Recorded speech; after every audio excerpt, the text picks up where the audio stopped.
Hello दोस्तों, नमस्कार। आप सभी का बहुत बहुत स्वागत है हमारे यूट्यूब चैनल कैरियर परिवार में। मैं मुकेश कुमार आप सबका बहुत बहुत स्वागत करता हूं। देखिए दोस्तों, ये जो क्लास मैंने स्टार्ट करने जा रहा हूं, ये आपका है NCERT। जी हाँ, NCERT ये है हिंदी मीडियम MCQ और आपका नोट्स। जी हाँ, ये मेरे द्वारा दोस्तों आपको बनाया गया है ना। इसको बनाने में बहुत ज़्यादा समय लगा, लगभग 1 साल से ज़्यादा दोस्तों इसको बनाने में लगा। सारे क्वेश्चन बनाना है, इसका नोट्स बनाया गया है हर एक चैप्टर का, चाहे वो 6 हो, 7 हो, 8 हो, 9 हो, 10 हो, 11th हो या फिर 12th हो। सारे सब्जेक्ट का 12th 11th में आर्ट्स भी है, कॉमर्स भी है, साइंस भी है। तीनों सब्जेक्ट का आपको MCQ के अलावा नोट्स भी आप लोग को मिल जाएगा दोस्तों, ठीक है। तो जो लोग इस नोट्स को और MCQ को लेना चाहते हैं वो ले सकते हैं। वो हमारे नंबर पे मैसेज करके अपना जानकारी ले सकते हैं। ये जो नंबर दिया गया है 7857824310, आप इस नंबर पर व्हाट्सएप कीजिएगा, आपको वहाँ पर उपलब्ध हो जाएगा, है ना। बस थोड़ा सा एक नॉमिनल चार्ज है जो आपको देना पड़ेगा। तो आज देखिए हम यहाँ पर शुरू करेंगे सामाजिक विज्ञान, और सामाजिक विज्ञान का ये है क्लास 6, है ना। ये है क्लास 6 और 6 का चैप्टर नंबर 1 सौर मंडल में पृथ्वी, है ना। सौर मंडल में पृथ्वी है और ये बिल्कुल हम बेसिक से चलेंगे दोस्तों, है ना। चैप्टर 1 होगा, फिर 2 होगा, 3 होगा, इसका MCQ हम करते हुए चलेंगे। इसका नोट्स आपको मिल जाएगा दोस्तों। जो लोग अगर नोट्स इसका लेना चाहते हैं, मैंने आपको नंबर दे दिया हूँ। और ये जो NCERT बनाया गया है ना, ये सारे एग्ज़ाम्स के लिए महत्वपूर्ण है। चाहे आप UPSC तैयारी कर रहे हो, BPSC हो, BPSC TRE की तैयारी करते हो, या फिर STET हो, CTET हो, BO हो, प्रिंसिपल हो, हेड टीचर हो, कोई भी अदर एग्ज़ाम की तैयारी आप करते हो, तो आपको NCERT पढ़ना बहुत ही ज़रूरी है। अगर आपने NCERT पढ़ लिया, वो भी 6 से 12 तक, तो कोई भी एग्ज़ाम में आप बैठ सकते हैं। इसका नोट्स और MCQ दोनों आपको मिल जाएगा। इस नंबर पे आपको मैसेज करना होगा 7857824310। चलिए हम आज का इसका क्लास शुरू करते हैं और देखते हुए चलते हैं, है ना। आज पहला चैप्टर है सौर मंडल में पृथ्वी और ये है क्लास 6। आप लोग अपना कमेंट करते चलना है। बहुत अच्छे तरीके से ये नोट्स आपको बनाया गया है, बहुत मेहनत लगा है। आप देखिएगा, आप इसको पढ़िएगा, तब आपको समझ में आएगा, है ना। पूरा नोट्स एकदम फिगर के माध्यम से चैप्टर वाइज आपको बनाया गया है, क्लास वाइज, चैप्टर वाइज। कह रहा है कि पृथ्वी को किसका जुड़वा ग्रह माना जाता है ना। तो पहला प्रश्न है, पृथ्वी को किसका जुड़वा ग्रह माना जाता है? बुध है, शुक्र है, मंगल है, बृहस्पति है। इसका राइट आंसर क्या होगा दोस्तों? इसका जो राइट आंसर हो जाएगा वो हो जाएगा शुक्र ग्रह का, है ना। शुक्र ग्रह का इसको जुड़वा ग्रह कहा जाता है पृथ्वी को। ये चीज़ आप ध्यान रखना है। दूसरा नंबर प्रश्न है ना, दूसरा नंबर सवाल है कि शुक्र ग्रह सूर्य के चारों ओर एक परिक्रमा पूरा कितने दिनों में करता है?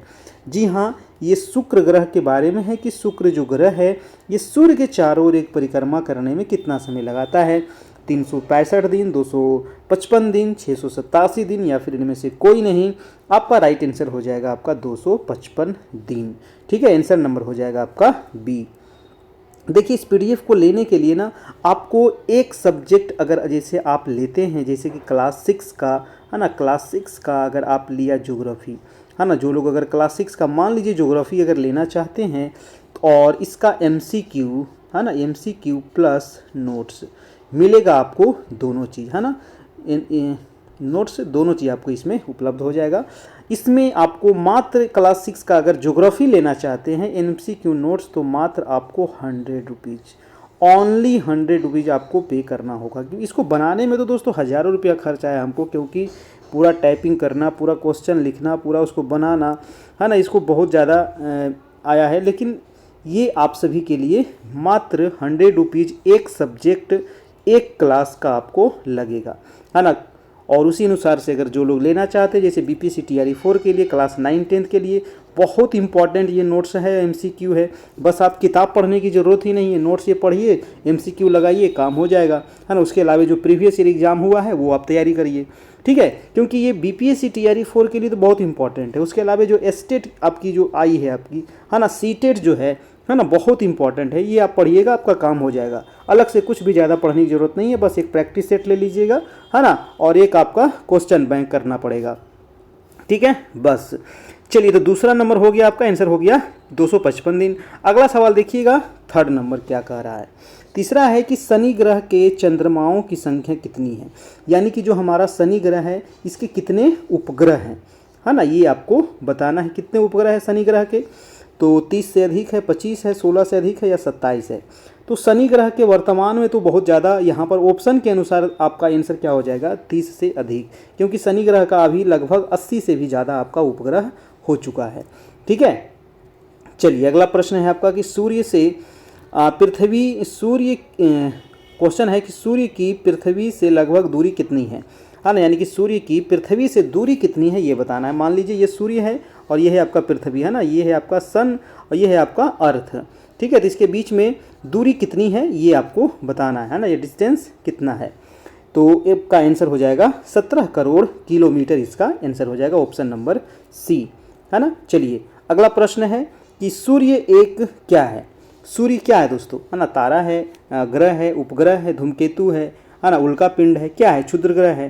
तो सूर्य दोस्तों एक तारा है, ठीक है। सूर्य क्या है, एक तारा है, और सूर्य ही तारा ही ऐसा चीज़ है जिसके पास अपना प्रकाश, है ना, अपना प्रकाश और उष्मा होता है दोस्तों, ठीक है ना। प्रकाश और उष्मा दोनों तारा में होता है, जबकि जैसे कि ग्रह है, उपग्रह है, इसमें न ही प्रकाश है और न ही उष्मा है दोस्तों, ये सूर्य के प्रकाश से प्रकाशित होते हैं, ठीक है। चलिए, अगला प्रश्न है आपका 6 नंबर सवाल कह रहा है कि कृत्रिम पिंड कौन से होते हैं, बताइएगा, कृत्रिम पिंड कौन से होते हैं। कृत्रिम मानव निर्मित उपग्रह को कृत्रिम कहा जाता है, या ग्रह, उल्का पिंड या उल्काएं। देखिए, कृत्रिम जिसको मनुष्यों ने बनाया है, तो मानव निर्मित उपग्रह क्या है, ये कृत्रिम उपग्रह है ना, और ये वैज्ञानिकों के द्वारा आपको छोड़ा जाता है, ठीक है। तो इसका आंसर हो जाएगा आपका आंसर नंबर ए हो जाएगा। चलिए, अगला प्रश्न है आपका 7 नंबर कह रहा है कि हमारा सौरमंडल भाग है, हमारा जो सौरमंडल है ये किसका भाग है, नक्षत्र मंडल का है, ग्लोब का है, मिल्की वे का है, या फिर इनमें से कोई नहीं। तो हमारा जो सौरमंडल है, सौरमंडल क्या है, तो सौरमंडल के अंतर्गत दोस्तों जितने भी तारे हैं, उपग्रह हैं, उल्का पिंड है, क्षुद्र ग्रह हैं, ये सारे सौरमंडल में आते हैं। सौरमंडल का मुखिया कौन होता है, तो सौरमंडल का मुखिया आपका सूर्य है कि नहीं, और इसके चारों ओर जितने भी ग्रह उपग्रह हैं वो इसके चारों ओर चक्कर लगाते रहते हैं अपना। तो सौरमंडल जो भाग है दोस्तों, ये किसका भाग है, तो सौरमंडल न ही नक्षत्र मंडल का भाग है और न ही ग्लोब का भाग है, ये मिल्की वे का भाग है ना, मिल्की वे का भाग है। आंसर हो जाएगा हमारा आंसर नंबर सी हो जाएगा। चलिए, वीडियो अच्छा लग रहा हो तो एक लाइक भी आप लोग कर दीजिएगा थोड़ा सा। आप सभी के लिए ये नोट्स PDF आपको बनाया गया है, ये आपको मिल जाएगा व्हाट्सएप पर, आपको PDF के रूप में मिल जाएगा, चैप्टर वाइज आपको कह रहा है कि शनि के बाद सबसे अधिक उपग्रहों की संख्या वाला ग्रह कौन सा है। शनि के बाद, है ना, तो सबसे ज़्यादा है शनि, और इसके बाद सबसे अधिक उपग्रहों वाला संख्या जो है वो है आपका यूरेनस, ठीक है। यूरेनस का सबसे अधिक उपग्रहों की संख्या है। अगला प्रश्न है कि चंद्रमा पृथ्वी का एक चक्कर पूरा कितने दिनों में करता है दोस्तों, बताइएगा। जो हमारा चंद्रमा है ये पृथ्वी का एक चक्कर लगाने में कितना, देखिए चंद्रमा जो है ना, ये मून जो है ये तो अपने अक्ष पे भी घूम रहा है, इसके साथ साथ पृथ्वी के चारों ओर भी घूम रहा है ना, पृथ्वी के चारों ओर भी घूम रहा है और अपने अक्ष पे भी घूम रहा है। जैसे पृथ्वी, हमारी पृथ्वी है, पृथ्वी भी अपने अक्ष पे घूम रही है और इसके साथ साथ सूर्य के चारों ओर भी घूम रही है। उसी प्रकार से आपका चंद्रमा भी है, अपने अक्ष पे घूम रही है और साथ साथ पृथ्वी के भी चारों ओर चक्कर लगा रही है। तो क्वेश्चन है कि चंद्रमा जो है पृथ्वी का एक चक्कर पूरा करने में कितना समय लेता है, कितना दिन लेता है। तो हमारा आंसर हो जाएगा 27 दिन, है ना। 27 दिन कुछ होता है आपका, घंटा होता है, वो आप ध्यान रखिएगा। 27 दिन 4 घंटा लगभग होता है ना। तो ये आपका ऑप्शन हो जाएगा ए नंबर। अगला प्रश्न देखिएगा, प्रश्न नंबर है कि हम हमेशा चंद्रमा के एक ही भाग को देख पाते हैं, क्यों। जी हाँ, हम लोग जो देखते हैं वो चंद्रमा का एक भाग देख पाते हैं, ऐसा क्यों, ये क्वेश्चन बहुत इंपॉर्टेंट है, कई बार एग्जाम में आपको पूछा गया है। कह रहा है कि चंद्रमा का अपनी धुरी पर तथा पृथ्वी की एक परिक्रमा करने में समय लगभग बराबर है। चंद्रमा का आकार बहुत बड़ा है, गड़बड़ चीज़ है। चंद्रमा सूर्य के प्रकाश से चमकता है, उपरोक्त सभी, ये भी नहीं होगा। इसका जो राइट आंसर हो जाएगा दोस्तों वो आपका ऑप्शन नंबर ए हो जाएगा कि चंद्रमा जो है ना अपनी धुरी पर और पृथ्वी की एक परिक्रमा पूरा करने में जो समय लगता है वो लगभग एक ही समान लगता है। इसीलिए हम लोग पृथ्वी पर से देखते हैं जब चंद्रमा का तो उसका एक ही भाग देख पाते हैं, क्योंकि समय बराबर लग रहा है लगभग, है ना। तो इसका आंसर हो जाएगा ए नंबर। देखिए जितने भी क्वेश्चन है ना उसके नीचे ही आपको आंसर दे दिया गया है ताकि आपको याद करने में काफ़ी सहूलियत होगा, है ना। जब भी हम टेस्ट लेते थे तो सब लोग कहते थे सर क्वेश्चन का आंसर जो है वो नीचे ही दे दिया कीजिए, एकदम नीचे जाने में दिक्कत होता है। इसीलिए जब ये नोट्स बनाया गया, MCQ बनाया गया, तो ये चीज़ ध्यान में रखा गया था आप लोग के लिए। ठीक है, प्रश्न है कि पृथ्वी का उपग्रह निम्न में से कौन सा है। तो पृथ्वी का एकमात्र उपग्रह है और वो सबको पता है, वो है आपका चंद्रमा। चंदा मामा दूर के, कुआ पकावे गुर के, है ना। आंसर हो जाएगा हमारा, आंसर नंबर सी हो जाएगा, है ना। चलिए अगला प्रश्न है आपका कि किस ग्रह पर जीवन पाया जाता है। भाई साहब एक ही ग्रह है ना, जिस पर जीवन पाया जाता है और जिस पर हम लोग अभी विराजमान है कि नहीं, है ना। तो ये हो जाएगा हमारा पृथ्वी और ऑप्शन नंबर हो जाएगा हमारा डी, है ना। क्लास 6 का है तो अब थोड़ा सा आसान क्वेश्चन है, इसमें ज़्यादा हार्ड नहीं मिलेगा आपको, है ना। क्लास 6 में कितना हार्ड क्वेश्चन मिलेगा आपको, है ना। तो चलिए अगला है कि सूर्य से दूरी के हिसाब से ग्रहों में पृथ्वी का स्थान कौन सा है। अब जैसे मान लीजिए ये है आपका सन और सूर्य से दूरी के हिसाब से 8 ग्रह है, ग्रहों की संख्या कितनी है तो 8 है। तो सूर्य से सबसे नज़दीक है बुध, उसके बाद है शुक्र, उसके बाद है पृथ्वी, उसके बाद है मंगल, उसके बाद है बृहस्पति, फिर है शनि, फिर है अरुण, फिर है वरुण। ठीक है, कितना हुआ 3 और 3 6 2 8, है ना। तो सबसे नज़दीक हो गया बुध, फिर शुक्र, फिर पृथ्वी। हमसे क्या पूछ रहा था, पृथ्वी का नंबर पूछ रहा था। तो सबसे पहले बुध है, शुक्र है, पृथ्वी है। पृथ्वी आता है तीसरे नंबर पर, है ना। पृथ्वी कितने नंबर पे आएगा, तीसरे नंबर पर। हमारा आंसर हो जाएगा सी। अगर पूछता मंगल तो पृथ्वी के बाद है 4 नंबर पे मंगल, 5 नंबर पे है बृहस्पति, 6 नंबर पे है शनि, 7 नंबर पे है आपका अरुण और 8 नंबर पे है आपका वरुण। ठीक है, तो ये 8 नंबर क्रम से आप याद रखिएगा, एग्जाम में कभी कभी पूछता है। अगला प्रश्न देखिएगा 14 नंबर। 14 नंबर है कि लाखों आकाश गंगाएं मिलकर किसका निर्माण करती है। जी हाँ, लाखों आकाश गंगाएं, है ना। लाखों नहीं करोड़ों आकाश गंगाएं आप कह सकते हैं। असंख्य आकाश गंगाएं हैं दोस्तों हमारे सौरमंडल में, हमारे ब्रह्मांड में, है ना। सौरमंडल नहीं, हमारे ब्रह्मांड में, है ना। जो हमारा सौरमंडल है ये मिल्की वे का भाग है। तो ये क्वेश्चन कह रहा है कि लाखों आकाश गंगाएं मिलकर के किस चीज़ का निर्माण करती है। तो ये ब्रह्मांड का निर्माण करती है। लाखों नहीं असंख्यों आपको आकाश गंगाएं हैं दोस्तों। ठीक है, तो ये चीज़ आप यहाँ से ध्यान रखिएगा, आंसर हो जाएगा हमारा बी, है ना। ब्रह्मांड, ठीक है, बहुत बड़ा ब्रह्मांड है भाई, इसका कल्पना ही नहीं किया जा सकता है कि कितनी बड़ी है ना। कोई कल्पना नहीं है। चलिए अगला प्रश्न है कि मुख्य ग्रहों के अतिरिक्त अनेक छोटे छोटे पिंड सूर्य चारों ओर चक्कर लगाते हैं, इन्हें क्या कहते हैं बताइएगा।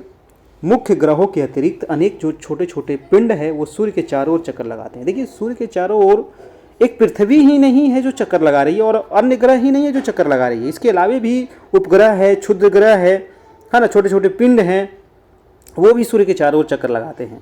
इसको क्या कहा जाता है, ये क्वेश्चन आपसे पूछ रहा है।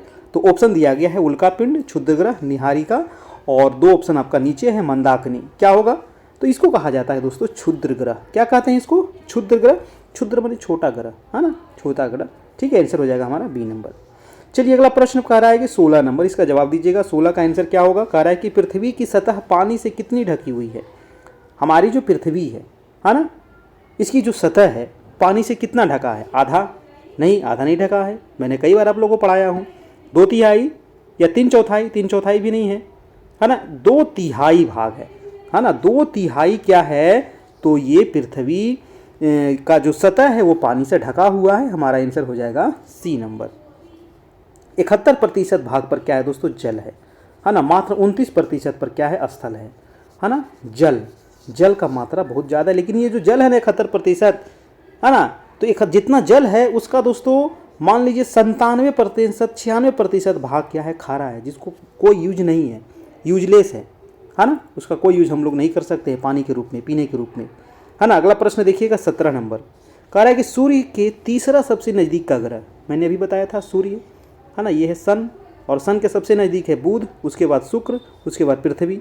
तो तीसरा कह रहा था, तो तीसरा में क्या आ जाएगा भैया, तीसरा है आपका सबसे नज़दीक क्या होगा? तीसरा है पृथ्वी, बुध, शुक्र, पृथ्वी। पृथ्वी है तीसरा नंबर पे, ठीक है। सूर्य के तीसरा सबसे नज़दीक, तो इसका जो आंसर है वो बी दे दिया है, मंगल। ये तीसरा नहीं होगा, ये चौथा होगा भाई, है ना। इसका जो मंगल है वो चौथे नंबर पे आता है। बुध है, शुक्र है, पृथ्वी है, मंगल है, उसके बाद बृहस्पति है, शनि है, अरुण है, वरुण है ना। तो ये मंगल जो है ये आता है 4 नंबर पे, ठीक है। पृथ्वी जो आता है वो 3 नंबर पे आता है। तो इसका जो आंसर होना चाहिए वो डी होना चाहिए। टाइपिंग मिस्टेक है यहाँ पर, है ना, कोई बात नहीं है, जो भी मिस्टेक रहेगा मैं यहाँ पर आपको क्लियर कर दूंगा। इसका आंसर हो जाएगा आपका डी नंबर, पृथ्वी हो जाएगा। अगला प्रश्न है कि सभी ग्रह सूर्य के चारों ओर किस प्रकार के पथ पर चक्कर लगाते हैं? जी हाँ, जितने भी ग्रह हैं, चाहे वो मंगल हो, बुध हो, पृथ्वी हो, शुक्र हो, शनि हो, है ना, तो ये सूर्य के चारों ओर चक्कर लगा रहे हैं, ये तो आपको पता है। और ये जो चक्कर लगा रहे हैं ये पथ पर, किस प्रकार के पथ पर चक्कर लगाते हैं? वृत्तीय पथ पर, या आयताकार पर, या दीर्घवृत्ताकार, या कोई नहीं? देखिए, ना ही ये वृत्तीय है, नहीं आयताकार, तो हो ही नहीं सकता है। ये दीर्घवृत्ताकार पथ पर ये चक्कर लगा रहे हैं, दीर्घवृत्ताकार हो जाएगा हमारा आंसर, नंबर सी हो जाएगा। अगला है कि ध्रुव तारे से किस दिशा का ज्ञान होता है? दोस्तों, ध्रुव तारा आप लोग को बताए थे, ध्रुव तारा जब भी आपको दिखेगा तो वो दोस्तों दिखेगा आपको उत्तर दिशा में, ठीक है, उत्तर दिशा में। तो ध्रुव जो तारा है 21 दिशा का ज्ञान होता है, तो उत्तर से होता है। इसका आंसर हो जाएगा, देखिए यहाँ पे उत्तर हो जाएगा नॉर्थ, है ना, NORTH हो जाएगा नॉर्थ, आंसर हो जाएगा बी नंबर, ठीक है। उत्तर दिशा से ये पता चलता है। अगला सवाल है कि 7 तारों का समूह क्या कहलाता है? जी हाँ दोस्तों, हम लोग गांव में सतभैवा भी कहते थे, 7 तारा जो था ना, है ना। तो 7 तारों को क्या कहते हैं? सतभैवा कहिए, या फिर स्मॉल बियर कहा जाता है, या सप्तऋषि कहा जाता है, या फिर ऑप्शन है आपका ए बी दोनों, या फिर क्या हो जाएगा इसका आंसर, है ना। इसका आंसर क्या होगा बताइएगा, इसका आंसर क्या होगा दोस्तों? 7 तारों का समूह को इसको कहा जाता है, आपको आंसर नंबर दिया है डी, ए नंबर और बी नंबर दोनों दिया है, स्मॉल बियर और सप्तऋषि। सप्तऋषि तो इसको कहा ही जाता है ना, आंसर हो जाएगा बी नंबर। स्मॉल बियर में हमें थोड़ा सा कन्फ्यूजन है, ये मैं कल आप लोग को देख के बता दूंगा, स्मॉल बियर इसी को कहते हैं या फिर कोई दूसरा है। लेकिन आंसर यहाँ पर सप्तऋषि बिल्कुल ठीक है, सप्तऋषि यहाँ पर होना ही चाहिए, लेकिन ए में हमको कन्फ्यूजन थोड़ा सा है ना, मैं कल आपको क्लियर कर दूंगा।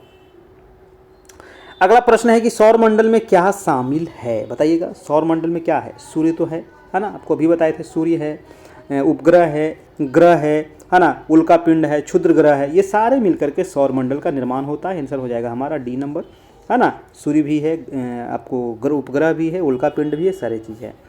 अगला प्रश्न है कि सूर्य के सबसे नज़दीक ग्रह कौन सा है? बताइए, सूर्य का सबसे नज़दीक ग्रह कौन सा है? सबसे नज़दीक, है ना, सबसे पास वाला, तो सबसे पास वाला है बुध, है ना, बुध ग्रह है।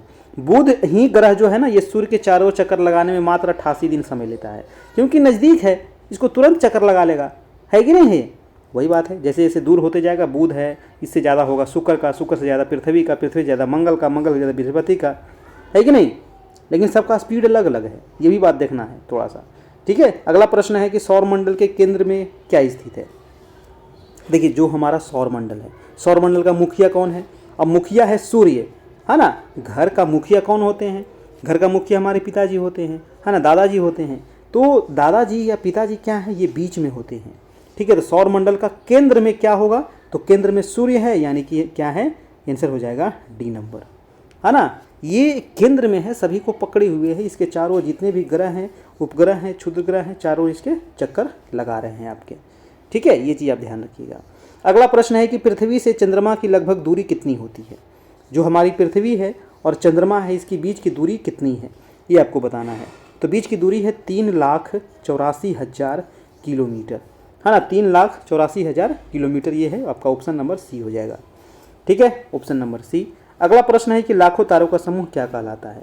लाखों जो तारे हैं, आपको देखिएगा आसमान में रात में तारे टिमटिमाते रहते हैं, है ना। तो ये जो लाखों तारे का जो समूह है, इसको नक्षत्र मंडल कहा जाता है, या फिर आपको सप्तऋषि कहते हैं, या आकाश गंगा कहते हैं। तो भाई साहब, इसको कहा जाता है आकाश गंगा, है ना। इसको क्या कहते हैं? मिल्की वे, आकाश गंगा इसको कहा जाता है, ठीक है। चलिए, अगला प्रश्न है कि सूर्य के प्रकाश को पृथ्वी तक पहुंचने में लगभग कितना समय लगता है? ये सूर्य है, ये हमारी पृथ्वी है, तो इसका जो प्रकाश है ये पृथ्वी तक आने में कितना समय लगेगा, ये आपको बताना है। 5 मिनट, 7 मिनट, 4.5 मिनट, 8 मिनट।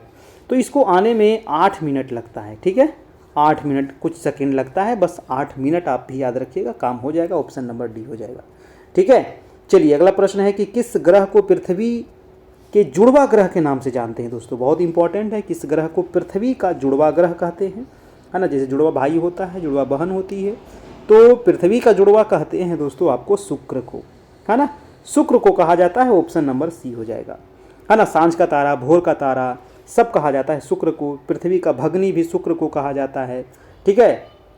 शुक्र जो ग्रह है इसका कोई भी उपग्रह नहीं है ना, शुक्र का कोई भी उपग्रह नहीं है, एक शुक्र है और एक आपका बुध है ना। ये दो ऐसे ग्रह हैं जिसके कोई भी उपग्रह नहीं है और पृथ्वी के मात्र एक उपग्रह है ना। तो शुक्र और बुध याद रखिएगा, जिसका कोई भी उपग्रह नहीं है।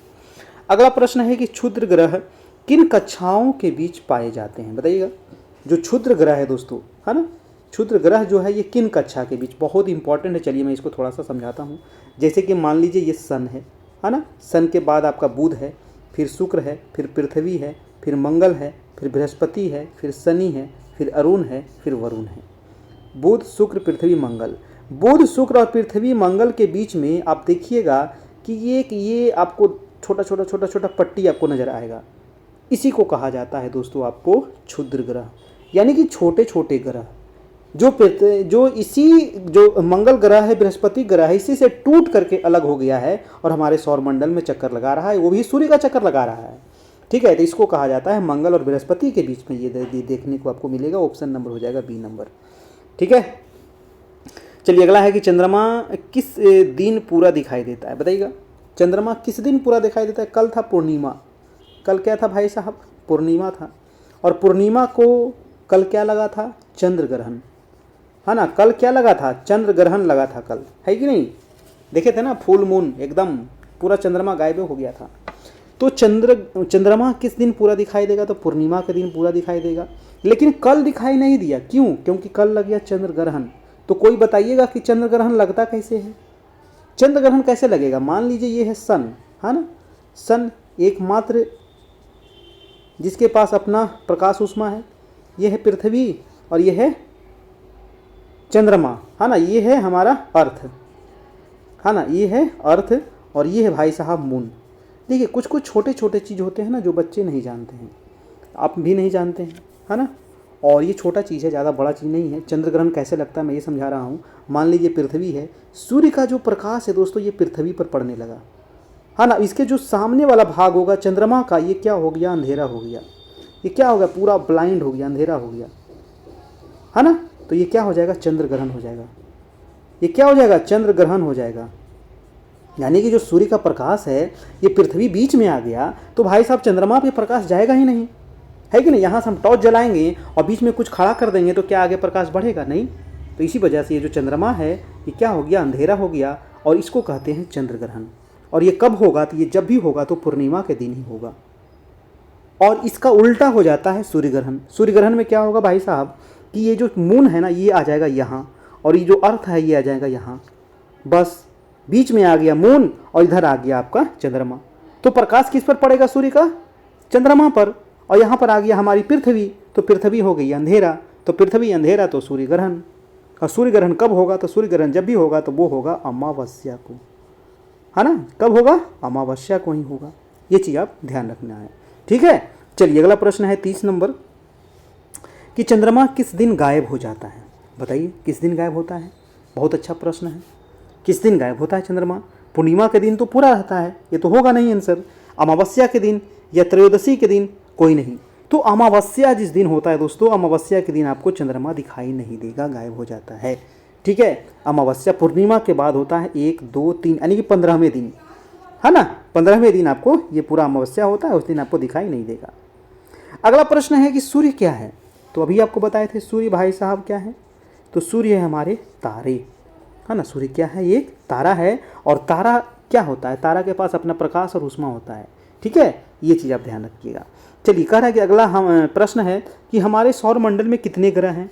बताइए कितने ग्रह हैं हमारे सौरमंडल में? तो सौरमंडल में ग्रहों की संख्या है 8। वर्तमान में 8 है, पहले था 9, लेकिन प्लूटो था पहले ग्रह, है ना। प्लूटो पहले ग्रह था, लेकिन इसको बाद में 2006 ईस्वी में इसको बौने ग्रह में शामिल किया गया। तो अभी वर्तमान में ग्रहों की संख्या कितनी है? 8 है ना। ऑप्शन नंबर हमारा सी हो जाएगा।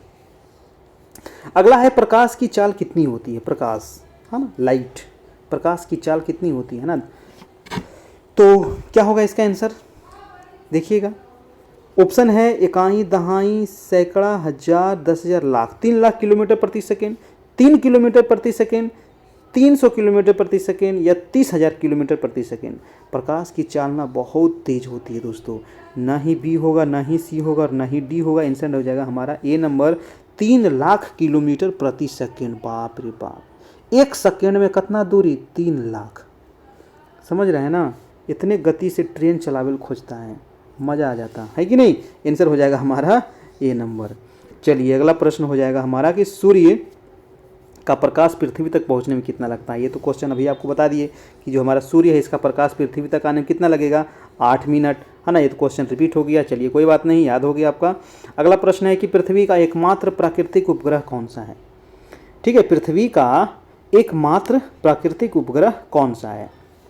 तो ये तो सबको पता है, कोई वाली दिक्कत नहीं होनी चाहिए। प्राकृतिक की बात कर रहा है तो प्राकृतिक हमारा चंद्रमा है, क्योंकि चंद्रमा को तो हम बनाए नहीं, ये प्रकृति के द्वारा। आंसर हो जाएगा हमारा सी नंबर। अगला प्रश्न देखिएगा 36 नंबर। 36 नंबर है कि चंद्रमा क्या है? तो चंद्रमा भाई साहब एक उपग्रह है ना। ये ग्रह नहीं है, उपग्रह है, ठीक है। तो आंसर हो जाएगा हमारा ए नंबर। उपग्रह के पास भी अपना प्रकाश ऊष्मा नहीं होती है और न ही ग्रह के पास अपना प्रकाश ऊष्मा होती है। इसका आंसर हो जाएगा हमारा आंसर नंबर ए, उपग्रह होती है। ठीक है, चलिए तो ये था आज का क्लास। आप लोग को कैसा लगा ज़रूर बताइएगा, है ना। देखिए ये मैं डेली आपको क्लास लेके आऊँगा, ज़्यादा लंबा क्लास नहीं होगा। और फिलहाल अभी सामाजिक विज्ञान हम शुरू किए हैं और इसमें सारे आपको MCQ क्लास 6 से लेकर के 12 क्लास तक हम अभी डेली क्लास लेंगे, है ना। चाहे वो आपका सामाजिक विज्ञान हो, आपका इंग्लिश हो, हिंदी हो, साइंस हो, मैथ हो, सब का आपका MCQ है और सब का आपका नोट्स है। तो देर नहीं कीजिएगा, आपके पास समय कम है, ये नोट्स आप पढ़ लीजिए, MCQ लगा लीजिए और एक मार्केट से क्वेश्चन बैंक आप ख़रीद लीजिए बस। ठीक है, ज़्यादा किताब पढ़ने से कोई फ़ायदा नहीं है। चाहे आप सीटेट की तैयारी कर रहे हो, है ना, सीटेट के लिए काफ़ी इंपॉर्टेंट होगा, या फिर आप UPSC है, BPSC है, BPSC TRE जो TRE 4 अभी है ना, स्टेट है, सीटेट है ना। कोई भी एग्ज़ाम में आपको NCERT ही पढ़ना पड़ेगा। ठीक है, इसके अलावा आपका कोई उपाय नहीं है। इसका नोट्स और इसका MCQ लगाइए और एक क्वेश्चन बैंक ले लीजिए बस। जिस चीज़ का एग्ज़ाम का आप दे रहे हैं, चाहे स्टेट का एग्ज़ाम दे रहे हैं तो उसका क्वेश्चन बैंक ले लीजिए, BPSC TRE 4 दे रहे हैं तो उसका क्वेश्चन बैंक ले लीजिए, है ना, BPSC दे रहे हैं उसका क्वेश्चन बैंक ले लीजिए, सीटेट दे रहे हैं उसका क्वेश्चन बैंक ले लीजिए और उसके अलावा आपको ये लगाना पड़ेगा। ठीक है, और ये आपका एक सब्जेक्ट जैसे ज्योग्राफी है ना, ज्योग्राफी क्लास 6 का है तो एक सब्जेक्ट का मात्र 100 रुपीज़ आपको लगेगा और इसका नोट्स भी मिल जाएगा, इसका MCQ भी मिल जाएगा, है ना। इसी प्रकार से आप दूसरे सब्जेक्ट का भी ले सकते हैं। एक सब्जेक्ट का आपको मात्र 100 रुपीज़ लगेगा दोस्तों। ठीक है, तो ये वीडियो इतना ही रहने देते हैं, फिर हम लोग मिलेंगे नेक्स्ट क्लास में। तब तक के लिए जय हिंद, जय भारत।